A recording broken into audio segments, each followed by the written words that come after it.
Oke, baik. Selamat malam Mas Eka sekalian. Terima kasih telah bergabung bersama dengan kami pada diskusi. Selamat malam juga. Pada malam hari ini kita akan berdiskusi terkaitan dengan polemik pembangunan pabrik semen di Manggarai Timur, yang tepatnya itu ada di Desa Lingkololok dan juga di Kampung Lubuk.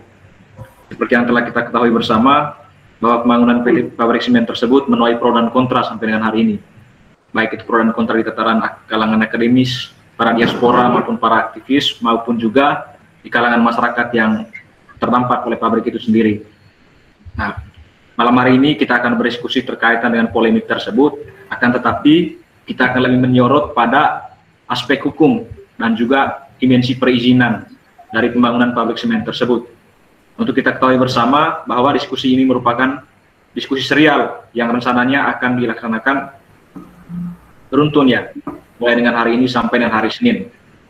Nah, sedikit saya paparkan beberapa sedikit kronologis ya terkait dengan pembangunan pabrik semen ini, mengutip berita yang ditulis oleh mongabai.co pada tanggal 15 Mei 2020, bahwa dari 60 warga yang ada di Kampung Lubuk, terdapat 41 kakak yang tidak memiliki sawah, dan 19 kakak yang memiliki sawah. Dari 19 kakak tersebut yang memiliki sawah, 8 kakak mendukung pabrik semen dan 11-nya menolak pabrik semen. Nah, terkaitan dengan pabrik semen ini, untuk pabrik semennya itu ada di Kampung Lubuk dan akan dibangun nanti rencananya itu di areal persawahan di Lubuk, sedangkan untuk penambangan batu gamping untuk bahan baku semen itu akan dibangun di Kampung Lingkololok. Nah, terkaitan dengan izin sendiri, seperti yang telah kita baca semua di media, bahwa Bupati Andreas Agas telah memberikan izin, membuat izin untuk melakukan pembangunan pabrik di Kampung Lubuk, untuk izin untuk pembangunan pabrik semen. Nah, pemerintah Manggarai Timur sendiri dalam menerbitkan izin tersebut itu dikritik oleh berbagai pihak karena dia tidak mempertimbangkan beberapa aspek, yaitu ya baik itu aspek sosial maupun aspek ekologis di sana. Nah, terkaitan dengan soal kewenangan izin, kalau misalkan kita tafsirkan secara hukum, memang ini merupakan kewenangan dari pemerintah ya, yang merupakan derivasi dari turunan mengenai hak menguasai negara, yang telah kita ketahui bersama bahwa berdasarkan putusan MK, negara memiliki kewenangan di sana terkait dengan hak menguasai. Nah, dalam kasus ini juga kita mendapati fakta bahwa Bupati Andreas Agas itu telah aktif ya, sangat aktif sekali dalam melobi-lobi warga gitu, dan itu juga dikritik oleh berbagai pihak. Nah, yang juga akan nanti kita diskusikan yaitu bagaimana dengan dasar hukum yang hari ini juga diperdebatkan oleh berbagai pihak, yang kita telah baca bersama, yaitu mungkin tulisan dari KF Ferdi Asiman dan juga Bung Nurkolis yang kemarin itu telah menulis dan menggunakan dalil argumentasi hukumnya gitu. Nah, tapi pada malam hari ini kita akan lebih mengerucut pada suatu pertanyaan besar, pertanyaan bersama kita, yaitu pada apa perdebatan hukum yang mengemuka dalam kasus pabrik semen ini, dan kasus pabrik semen dan pertambangan batu gamping di Manggarai Timur ini, dan celah-celah hukum apa saja yang bisa kita lihat. Hal ini yang nantinya akan kita coba diskusikan dan juga akan dipantik oleh dua orang pemantik kita yang telah hadir bersama kita pada malam hari ini. Untuk pemantik pertama yaitu Kak Herman Suparman. Beliau merupakan adalah seorang peneliti KPPOD, yaitu Komite Pemantauan Pelaksanaan Otonomi Daerah. Untuk latar belakang pendidikan, beliau S1 filsafatnya di SDF Kaledalero dan mengambil studi S2 di UI untuk sosiologi. Saat ini dia aktif menjadi peneliti di KPPOD. Dia juga mengaktif di asistensi teknis dan advokasi isu tata kelola ekonomi daerah dengan fokus turunan reformasi regulasi usaha, perizinan usaha, reformasi birokrasi usaha, perizinan usaha, keuangan dan fiskal daerah. Untuk pemantik kedua yaitu Pak Gusti Dabarja, SHMH, berprofesi sebagai lawyer. Beliau ini merupakan tamatan S1 Fakultas Hukum Universitas Gadjah Mada dan juga S2 Universitas Gadjah Mada, dan saat ini dia aktif sebagai lawyer di kantor advokat Lex Regis Agustinus Dabarja and Partner, dan beliau juga mengisi pendidikan advokat di berbagai instansi. Nah, kedua orang pemantik ini yang nantinya akan menjadi pemantik diskusi kita pada malam hari ini. Nah, sebelum kita ke diskusi, saya ingin menyampaikan beberapa hal ke peserta diskusi, yaitu untuk teman-teman peserta diskusi diharapkan untuk memute-kan mic-nya sebelum nanti diberikan kesempatan untuk berbicara. Untuk kesempatan berbicara pertama nantinya akan diberikan kepada dua orang pemantik. Untuk selanjutnya teman-teman nanti akan diberikan kesempatan untuk menanggapi maupun juga bertanya. Tapi terlebih dahulu harus menulis di kolom chat. Untuk kesempatan pertama saya berikan kepada Pak Gusti Dawarja, SHMH, untuk nantinya menjadi pemantik pertama. Untuk kesempatan pertama saya akan berikan. Silakan Pak. Selamat malam. Malam Pak, selamat malam. Terima kasih inisiatif untuk diskusi soal pabrik semen di Lubuk Lingkololok ya. Sebenarnya kita pikir kalau dari namanya jelas PT Semen Singa Merah ya. Tapi kalau kita telusuri dari akses informasi yang kita sekarang punya, sebenarnya dia belum punya izin. Apakah terkait eksplorasi batu gamping atau izin lokasi untuk pembebasan tanah. Jadi sama sekali nggak ada, yang baru ada itu kelihatannya baru izin penanaman modal. Nah, kemudian ini yang menjadi menarik sebenarnya karena ternyata di akar rumput masyarakat ditawari tanahnya untuk dibeli oleh 2 PT setidak-tidaknya. Dari dokumen yang kita punya sekarang itu yang beredar di media sosial itu ada kesepakatan awal antara PT Istindo Manggarai sama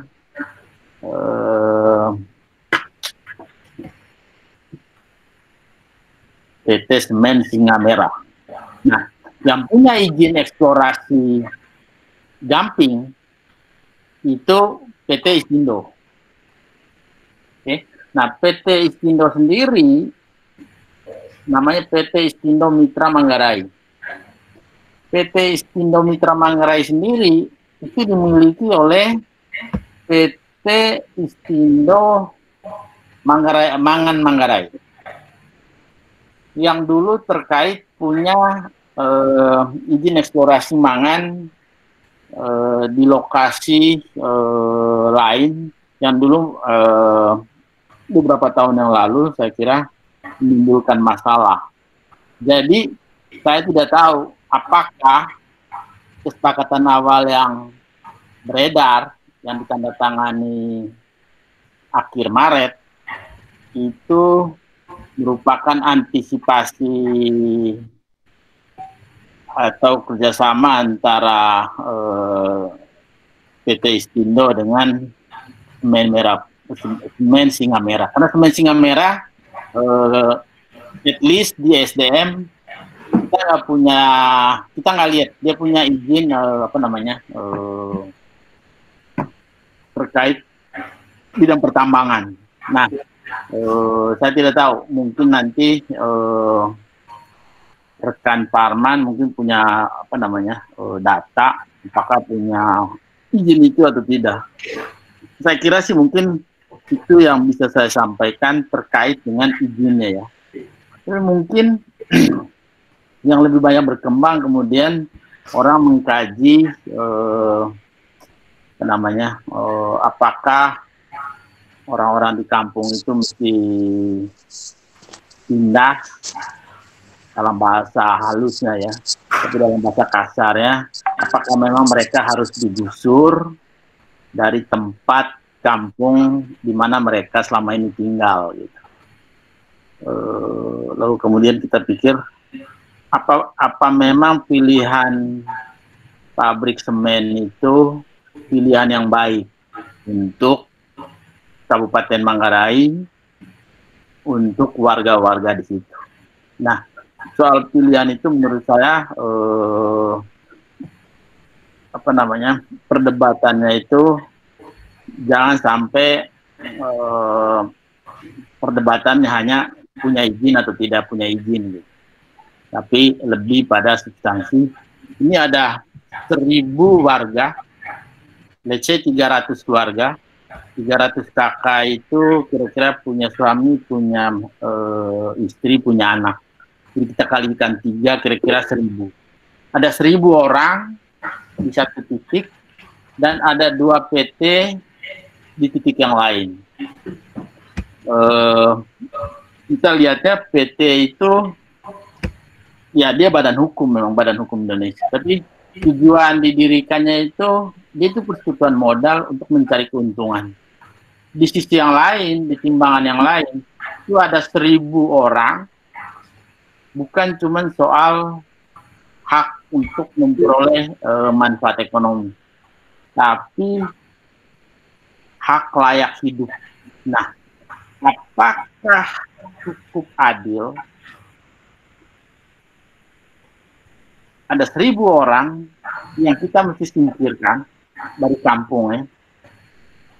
Kita ambil tanahnya, lalu kita berikan kepada 2 PT yang kita juga tidak tahu apakah nanti akan untung atau rugi.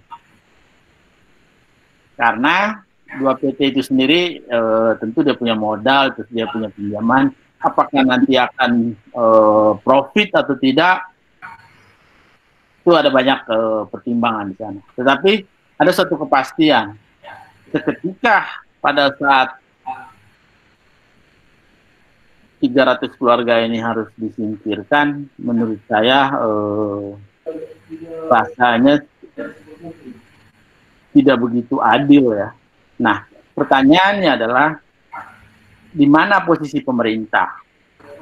Apakah pemerintah cukup mengatakan itu tergantung negosiasi antara 2 PT itu dengan 1000 warga,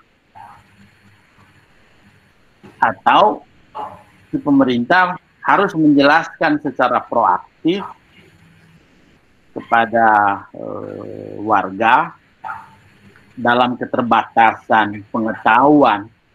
Mereka mesti diberikan pengertian apa resiko-resiko, apa manfaat-manfaat yang mereka akan peroleh. Nah, menurut saya hal itulah tugas pemerintah, saya kira. Mendampingi warganya untuk memastikan mereka punya cukup informasi yang memadai untuk mengambil keputusan. Jangan sampai mereka mengambil keputusan ya atau tidak itu dalam keterbatasan informasi.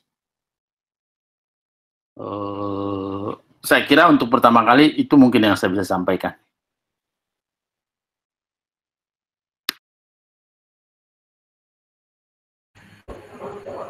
Baik, terima kasih untuk Pak Gusti Dawarja atas penyabarannya.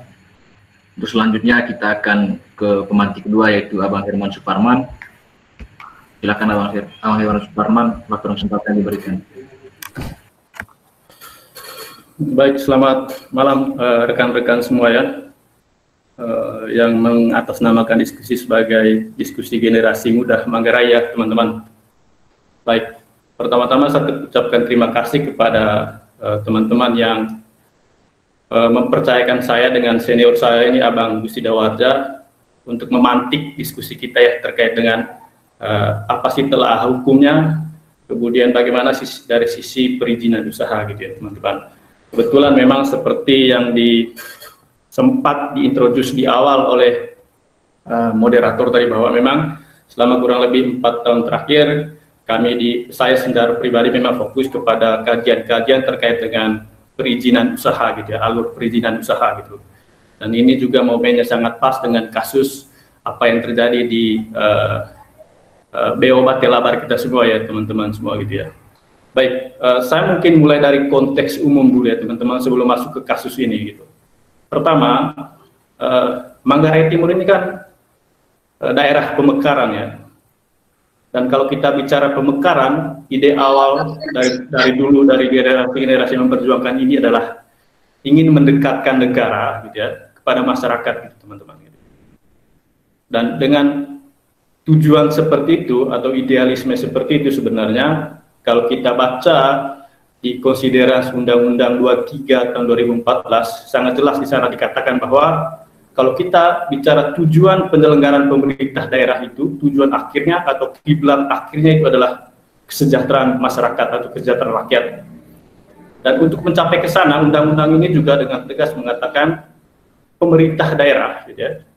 Dan kalau kita bicara pemerintahan daerah, berarti ada dua ya, legislatif dan eksekutif. Tapi kalau kita bicara pemerintah daerah, itu artinya eksekutif gitu. Dan untuk mencapai kesejahteraan itu, untuk mencapai kesejahteraan itu, di undang-undang itu sangat jelas gitu ya. Caranya adalah meningkatkan pelayanan publik, ya, meningkatkan pemberdayaan dan partisipasi, dan meningkatkan daya saing. Dan itu kita bisa buka di sana gitu teman-teman. Nah, dalam konteks ini teman-teman, apakah kebijakan pemerintah Manggarai Timur itu masuk dalam 4 koridor itu? Apakah itu adalah bagian dari meningkatkan pelayanan? Apakah itu bagian dari meningkatkan pemberdayaan dan partisipasi masyarakat? Atau itu adalah bagian dari meningkatkan daya saing Manggarai Timur itu sendiri? Itu poin pertama yang saya mau sampaikan. Dan mungkin menjadi bahan refleksi kita semua gitu. Yang kedua yang saya mau sampaikan sebelum masuk ke kasus perizinan ini teman-teman, kalau kita bicara persoalan perizinan usaha di daerah, kita jangan lepas pisahkan itu dari konteks reformasi regulasi, khususnya reformasi regulasi usaha yang saat ini digaungkan oleh pemerintah pusat gitu ya teman-teman. Dan kita selama ini di sini banyak aktivis lingkungan juga saya lihat ya, ada Abang Darto dari Bogor nih, gitu ya. Saya lihat ada udah masuk di sini. Siap Bang. Siap. Ini teman-teman yang isu di fokus di isu-isu sustainability ya terkait dengan lingkungan. Nah, kembali ke konsen pemerintah pusat terkait dengan reformasi regulasi usaha ya teman-teman ya. Kebetulan KPPOD sendiri gitu ya sejak tahun 2005-2006 mengawal terkait dengan bagaimana sih kalau kita bicara kepastian dan kemudahan berusaha gitu ya. Karena kalau teman-teman menjadi para pegiat bisnis gitu ya, kalau kita bicara investasi, ada usaha besar, menengah, kecil, UMKM gitu ya. Selama ini kita mungkin alergi dengan kata investasi, tapi dalam konteks yang lebih mikro, kita bicara UMKM. Dan UMKM ini teman-teman sebenarnya mereka itu butuh kepastian dan kemudahan. Kepastian dalam arti kita sebagai pemohon izin misalnya, kita tahu dengan pasti untuk mendapatkan sebuah izin, saya tahu berapa prosedurnya, berapa biayanya, berapa waktunya gitu. Dan di mana saya akan mengurus itu bicara soal kepastian.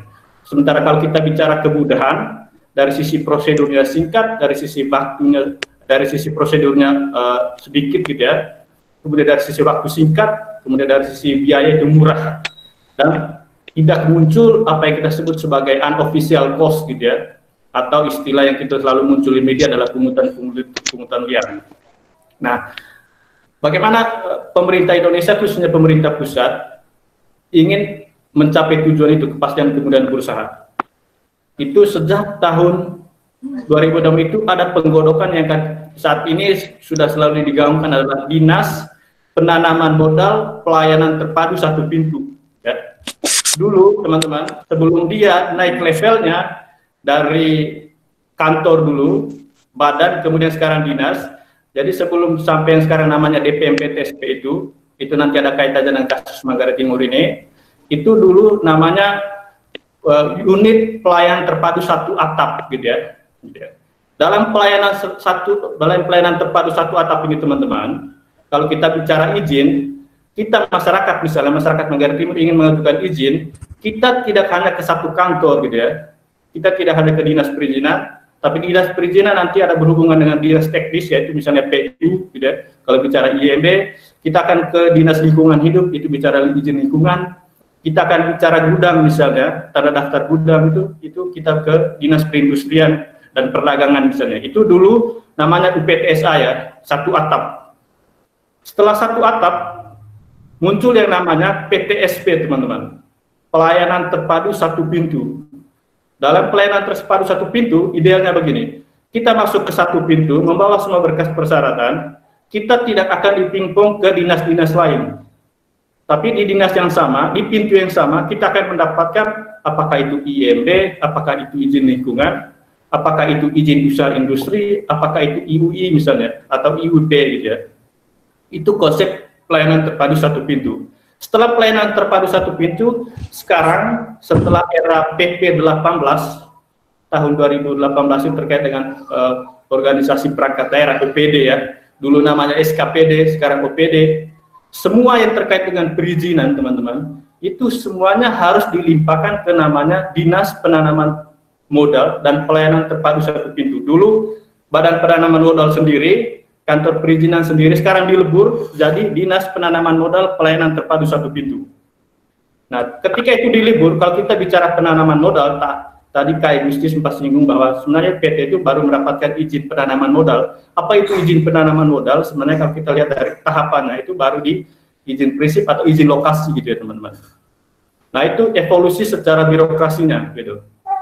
Kemudian secara bisnis proses perizinan, ini saya masuk ke isu yang sekarang kita lagi bahas, isu alur proses perizinan usaha. Mungkin saya membagi duanya kali teman-teman. Ada yang namanya izin usaha, perizinan usaha sebelum online single submission, OSS gitu ya. Setelah izin usaha setelah OSS gitu ya. Saya cukup jelaskan yang terkait dengan yang OSS karena itu yang sekitar terjadi di daerah. Tian, mute dulu. Poli galai. Halo?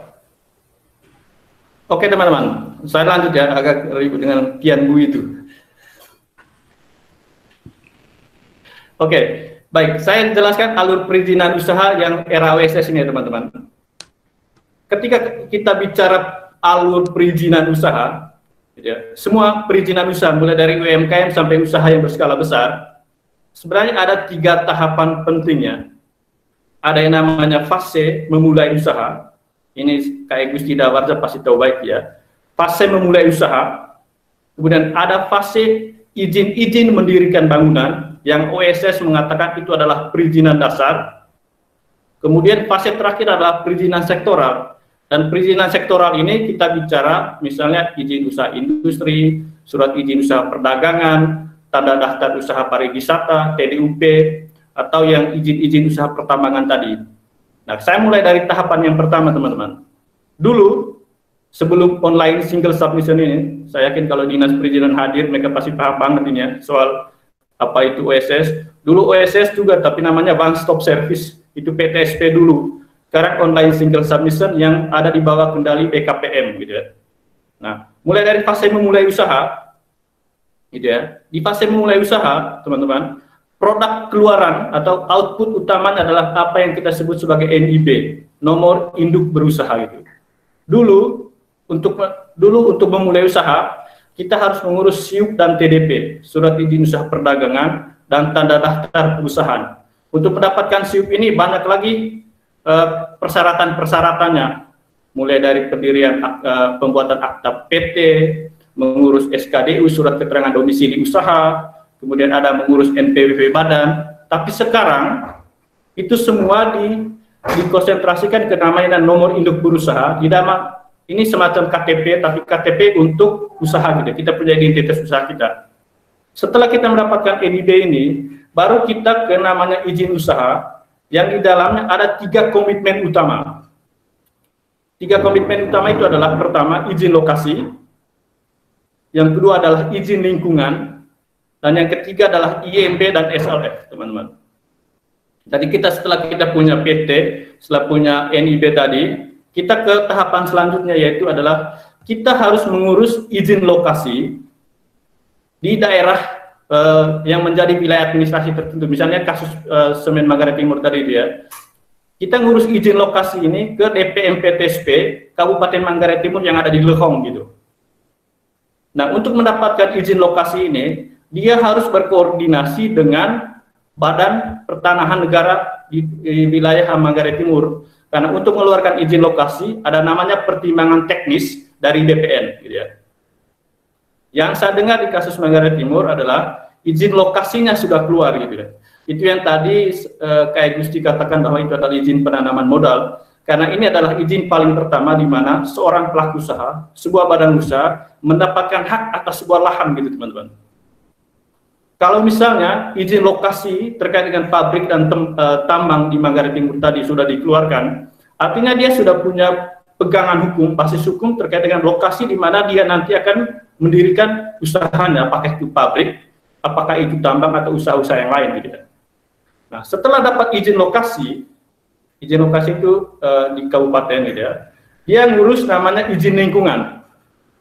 Nah, kalau kita bicara izin lingkungan, sebenarnya ada 3 dokumen kelayakan lingkungan yang harus dipegang teman-teman. Pertama, kalau misalnya dia punya risiko rendah, dia cuma hanya menyiapkan namanya SPPL, Surat Pernyataan Pengelolaan Lingkungan. Itu kalau risiko rendah, misalnya kita akan membuat usaha laundry misalnya, teman. Karena risikonya rendah, cuman kita membuat pernyataan saja, SPPL namanya. Tingkatan kedua yang risikonya sedang adalah UKL, UPL gitu. Dan tingkatan terakhir adalah AMDAL gitu. Nah, dalam mengurus AMDAL ini, karena saya yakin untuk skala usaha pabrik semen itu pasti AMDAL, praktiknya dalam studi-studi kami selama ini, untuk mengurus AMDAL itu paling cepat 6 bulan gitu ya. Kenapa 6 bulan atau bahkan bertahun-tahun? Karena biasanya Permarakasa dalam hal ini Pemda ataupun pelaku usahanya itu menyerahkannya ke konsultan atau pihak ketiga. Nanti pihak ketiga ini nanti menyusun AMDAL.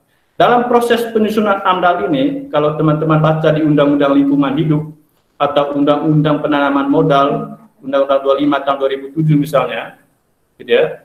Dalam penyusunan AMDAL, yang menjadi orang-orang atau yang perlu digali pandangannya adalah pertama adalah masyarakat gitu ya. Meskipun kalau kita lihat nanti kayak Gusti mungkin punya analisis sendiri, kalau kita bicara masyarakat di Undang-Undang Lingkungan Hidup itu sangat umum gitu ya. Dia tidak secara definitif mengatakan siapa itu masyarakat terdampak gitu ya. Siapa itu masyarakat gitu ya.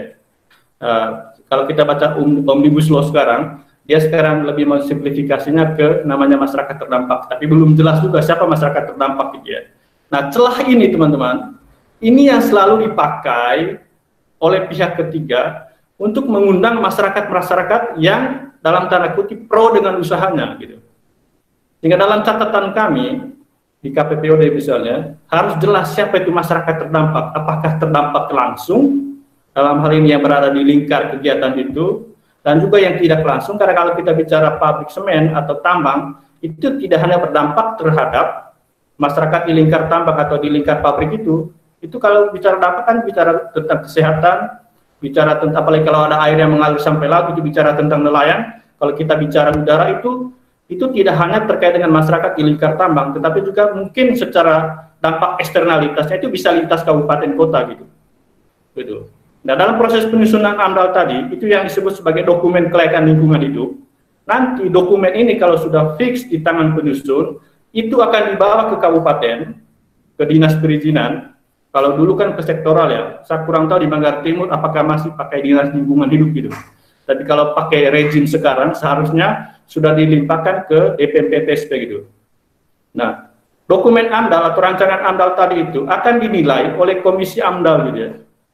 Kalau komisi AMDAL itu di dalamnya adalah para expert di lingkungan hidup, NGO, komponen masyarakat sipil, akademisi gitu ya, yang menilai apakah dokumen AMDAL ini valid atau enggak gitu.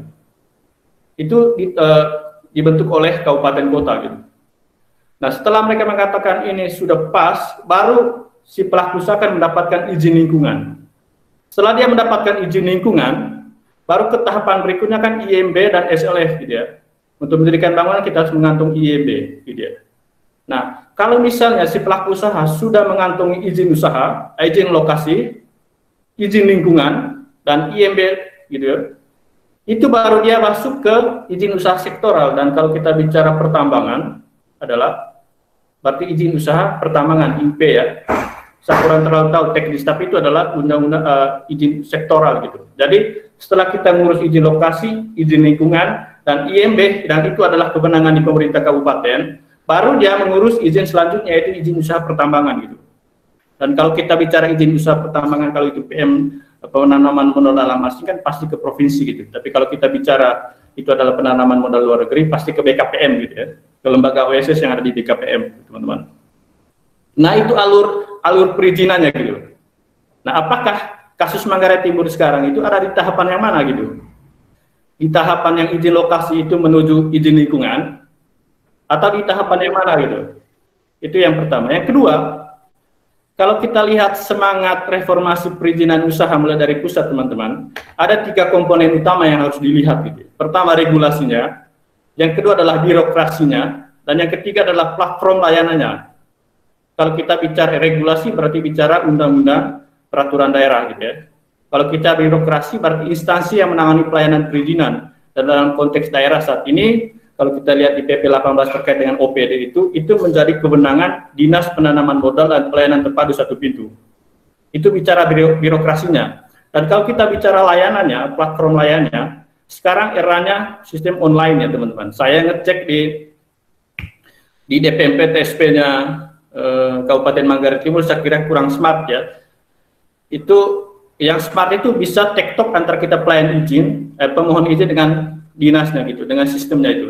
Kalau teman-teman coba buka ya, coba buka sistem layanannya DKI gitu ya. Atau kalau teman-teman di Jogja, coba cek ya teman-teman, PTSP-nya Kabupaten Sleman dan PTSP-nya Kabupaten Kota Jogja gitu. Itu sudah cukup advance gitu ya. Atau Abang Mansetus Darto, coba cek deh di Mall Pelayanan Perizinan Bogor, Mas Darto gitu.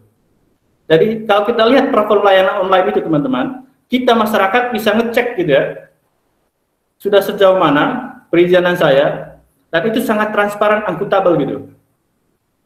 Dan belum pernah teman-teman, dan mungkin saya juga pernah buat di status Facebook ya, dalam alur perizinan usaha itu tidak ada SOP atau bahkan di level nasional tidak ada norma standar prosedur kriteria di mana kepala daerah terlibat langsung dalam sebuah proses perizinan gitu ya. Dia hanya tanda tangan akhir izin gitu ya. Setelah semua proses selesai baru dia ada tanda tangan. Meskipun kita tahu ya teman-teman, kalau kita bicara kepala dinas di level daerah, kepala daerah itu sebagai pejabat pembina kepegawaian itu punya wewenang besar, dan pasti kita kurang tahu dengan pasti apakah mereka ada main di belakang gitu, kurang tahu gitu. Tapi kalau kita lihat dari aturan, yang namanya proses perizinan itu semuanya melibatkan DPMP TSP dan dinas sektoral terkait. Belum pernah ada SOP atau NSPK di mana kepala daerah terlibat dalam tahapan-tahapan perizinan itu gitu. Sehingga pertanyaan saya sekarang itu, kalau misalnya Pak Kepala, ini kami satu kecamatan ya dengan Pak Bupati sekarang dia, tetanggaan kami sebenarnya. Apakah Bupati untuk kasus Manggarai Timur ya, apakah memang dari sisi pemerintah Manggarai Timur itu tidak mau tahu dengan aturan gitu ya, atau ada unsur lain, sehingga di mana Pak Bupati bisa turun langsung gitu ya, terkait dengan proses perizinan itu gitu. Itu dari saya dulu teman-teman untuk membantu kita diskusi malam-malam ini. Terima kasih.